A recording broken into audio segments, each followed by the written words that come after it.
အလုံးဝင်တဲ့ကာလမှာဒီ4လနေပြီးတော့မှ3နှစ်မပြည့်တော့ကာလမှာဆိုရင်3လစာရောကြေးရမှာဖြစ်ပါတယ်အလုံး4 5နှစ်လို့သမားတွေ10နှစ်လို့သမားတွေဆိုရင်နော်ပုံမှန်19နဲ့တလစာချူမပြောဘဲနည်းနည်းကြေးရမှာရဲ့ပြီးတော့ပုံမှန်118တွေကအလုပ်ကာလအလုပ်တက်တန်းရှိတယ်လို့ရမှာရဲ့ပြီးတဲ့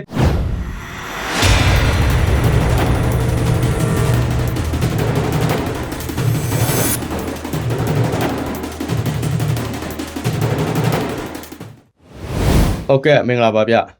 ကျွန်တော်ထိုင်ရောက်မြန်မာနိုင်ငံသားတွေပေါ့နော်ဒီအလုပ်သမားကကွေဥပဒေနဲ့ပတ်သက်ပြီးတော့မှတိထားတဲ့အရာလေးကိုကျွန်တော်လာပြီး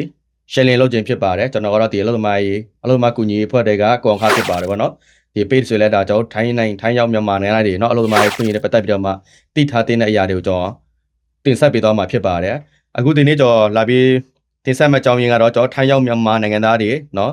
ဒါတနေ့လို့တနေ့စာပေါ်ဝသမားတွေအကောင်လုံးတိထားတဲ့အကြောင်းအရာနဲ့ပတ်သက်ပြီးတော့မှပေါ့နော်ကျွန်တော်လာပြောပြခြင်းဖြစ်ပါတယ်အခုတော့ထိုင်းနိုင်ငံမှာဆိုတော့များเนาะဒီစမတ်ခါတွေပေးပြီးမှအလုပ်ဖြုတ်ခံရတာမျိုးတွေအဓိကဘာပဲဖြစ်ဒီအလုပ်ဖြုတ်ခံရတဲ့ကိစ္စနဲ့ပတ်သက်ပြီးတော့မှကျွန်တော်လာပြောပြပေးမှာဖြစ်ပါတယ်ပေါ့နော်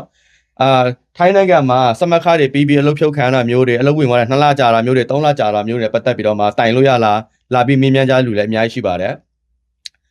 ထိုင်းနိုင်ငံမှာเนาะအလုပ်ဖြုတ်ခံရတဲ့အခါမျိုးတွေမှာဆိုရင်ပေါ့နော်တိုင်ခွင့်ရှိပါတယ်ပေါ့နော်ဒါတိုင်တဲ့အခါမှာလည်းဒီလိုဘယ်ပုံမှန်ကနေပြီးတော့မှကိုကာကွယ်ပေးလဲဘယ်ပုံမှန်တဲ့အတိုင်းကိုရော်ကြီးရနိုင်လဲဘယ်ပုံမှန်တွေကကိုကာကွယ်ပေးပြီးတော့မှအကျိုးကစားခွင့်တွေပြီးသွားတယ်လဲဆိုတာကိုเนาะပြောပြချင်ပါတယ်ဗျနံပါတ်1ချက်မှာကြတော့ကျွန်တော်တို့ဒီထိုင်းနိုင်ငံမှာဘယ်လုပ်ဘယ်မှာပဲလုပ်အလုပ်စဝင်ပြီးဆိုတာ ਨੇ ပေါ့နော်တထေးကနေပြီးတော့မှတိတယ်ကိုဒီယုံပဲဖြစ်ဒီလုပ်ငန်းပဲဖြစ်ဒီကုမ္ပဏီမှာပဲလုပ်နောက်ဒီတထေးနဲ့ပဲလုပ်ကိုဒီတထေးနဲ့လုပ်ပြီးဆိုတာကိုတထေးတိတဲ့ကြောင့်မို့လို့ကိုဘယ်လိုပဲဖြစ်ဒီ3ရက်ကြော်ပြီးသွားပြီးဆိုတာ ਨੇ ဒီအလုပ်သမားကဒီကုမ္ပဏီမှာဘာနော်လုံးဝတတိလက်ခံတယ်တာဝန်ရှိသူကလည်းလက်ခံလို့အလုပ်3ရက်ထက်ကြော်ပြီးလုပ်သွားတာဆိုတော့အကြောင်းအရာဒါခိုင်လုံသွားပြီဒါပေမဲ့ရော်ကြီးတွေနေတာကြီးတဲ့ပတ်သက်ပြီးရလာဆိုမရသေးပါဘူးထိုင်းနိုင်ငံမှာကျတော့နော်ဒီပုံမှန်118တွေကအကျိုးကစားခွင့်ရဖို့တော့ကိုဘာနော်အလုပ်4လအထက်မှာလောက်ရဖြစ်ပါတယ်ဥပဒေရတဲ့မှာဆိုရင်ပုံမှန်118ကကျတော့ဟာလားအလုပ်119ရက်ကြော်သွားပြီးမှသာလျှင်အလုပ်ဖြုတ်ခံတဲ့အခါမျိုးတွေမှာကုမ္ပဏီကနေဒီလိုခံသွားတာပဲဖြစ်အလုပ်ဖြုတ်တာပဲဖြစ်ဘာနော်အဲ့လိုခါမျိုးမှာဆိုရင်ရော်ကြီးရနိုင်တဲ့ကာလပေါ့နော်ဒါပုံမှန်118ကိုပြောပြတာပါပုံမှန်118ကကျတော့ဘ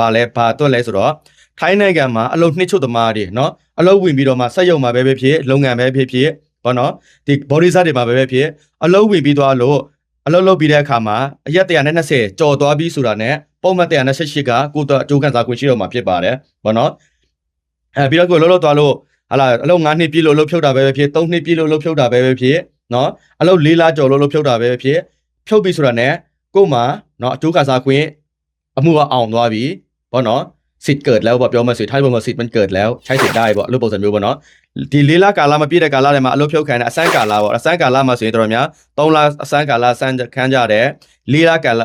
ခန်းကြတယ်အဲ့ဒီ3လပဲဖြစ်4လပဲဖြစ်ဒါကတော့ထိုင်းနိုင်ငံဥပဒေမှာကျတော့4လထိအစမ်းခန်းမျောခွင့်ရပေးထားတဲ့တထေးတွေကိုဒါပေမဲ့တထေးတွေချို့ဆိုရင်3လအထိခန်းကြတယ်3လကာလထဲမှာအလုပ်လုပ်တဲ့အခါမှာပြက်ကွက်မှုတွေရှိတယ်နောက်ကျတယ်ပုံဝင်ကျင်တယ်မတဲ့ဘူးအလုပ်ခိုင်းတဲ့အခါမှာတွေလည်းဟာလာအလုပ်ထုတ်လုပ်က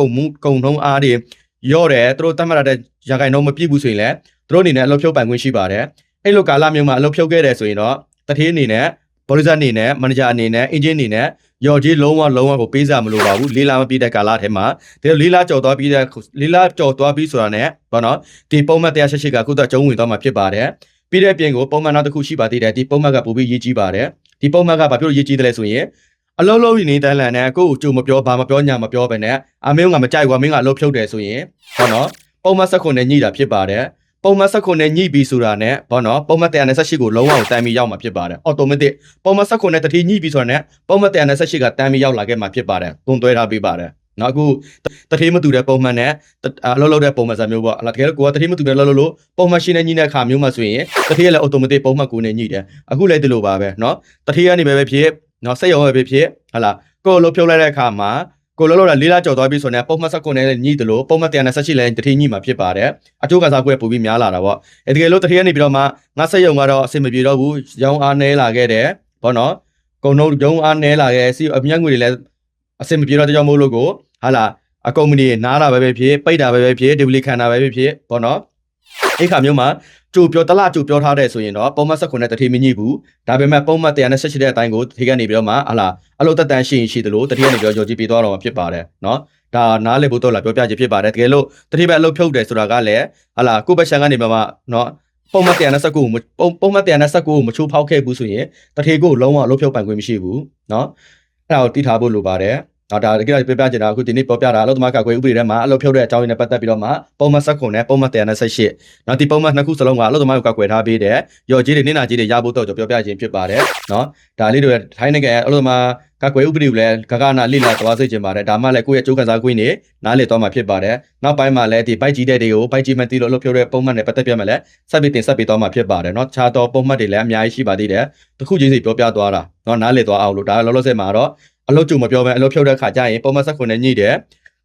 ပုံမှန်19နဲ့ညှိပြီးဆိုတာနဲ့နော်ပုံမှန်128ပြန်ကြည့်ရတော့မှာဖြစ်ပါတယ်ဟာလားအလုပ်ဝင်တဲ့ကာလမှာဒီ4လနေပြီးတော့မှ3နှစ်မပြည့်တော့ကာလမှာဆိုရင်3လစာရောကြည့်ရမှာဖြစ်ပါတယ်နော်3နှစ်ထက်ကျော်သွားပြီးဆိုတာနဲ့6လ3နှစ်နေပြီးတော့မှ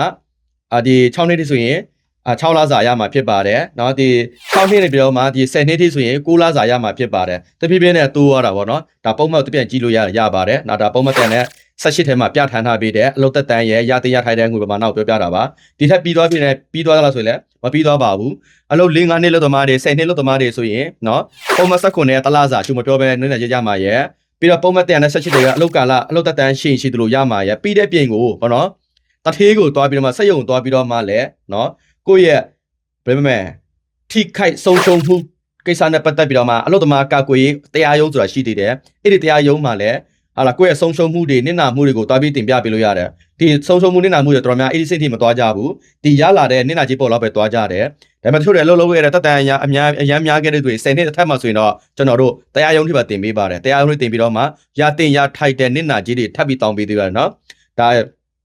ပုံမှန်19နဲ့တလားစာကျုံမတော်မဲ့ရတာရဲ့ခုနပုံမှန်18တွေကရမယ်ခွင့်ရထက်ကိုပြီးတော့ဒီခွင့်ရဆိုတာလည်းထက်ရှိပါသေးတယ်เนาะဒါပေမဲ့ဒါအချိန်သားကုန်ပါတယ်တရားရုံးမကြခဏတက်ရပါတယ်ပြီးတော့လည်းကိုယ့်ရဲ့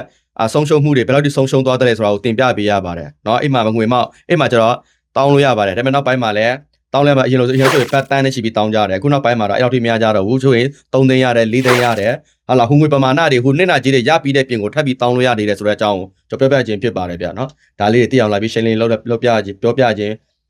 ဖြစ်ပါတယ်။နောက်ကျွန်တော်စကားပြောတဲ့ထဲမှာနည်းနည်းလောသွားလိုက်ပါမယ်။ပြီးတော့တိတ်ပြီးနားမရှင်းလိုက်ပါမယ်။ဒါကြောင့်မို့နည်းနည်းတီးခံပြီးနားထောင်ပေးကြပါပြီးရင်နောက်တစ်ချိန်ပြန်ပြီးနားထောင်ပေးကြဖို့လဲကျွန်တော်တိုက်တွန်းချင်ပါတယ်ဗျ။ကျွန်တော်တလို့သမားကူညီပြီးတော့လဲဥပဒေပိုင်းဆိုင်ရာနဲ့တည်တင်တော့အရာတွေကိုရှင်းလင်းလုပ်ခြင်းဖြစ်ပါတယ်။ကျွန်တော်ကုန်ခါပါလို့သမားကူညီဖွဲ့တဲ့ရပါ။ဟုတ်ကဲ့မင်္ဂလာပါဗျ။